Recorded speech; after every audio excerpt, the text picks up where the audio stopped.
മഴത്തൂര് മുമ്പിൽ നമുക്ക് കാണാനായിട്ട് കഴിയുന്നത് നമ്മുടെ അലീന മുത്തശ്ശനോട് കൂടുതൽ സംസാരിക്കുകയാണ്, വല്യപ്പച്ചനുമായിട്ട് കൂടുതൽ അടുക്കുകയാണ് എന്ന് കാണാനായിട്ട് സാധിക്കും.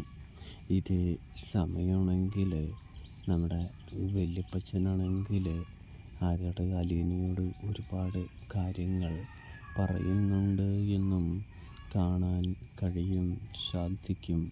പ്രേക്ഷകരെ, പ്രിയ കൂട്ടുകാരെ, അങ്ങനെ വല്യപ്പച്ചൻ്റെ വാക്ക് കേട്ട അലീന എന്ത് ചെയ്യുന്നു, സ്റ്റാലിയെ പപ്പ എന്ന് വിളിക്കാനായിട്ട് തീരുമാനിക്കുന്നുണ്ട് എന്നും കാണാൻ സാധിക്കുന്നുണ്ട്.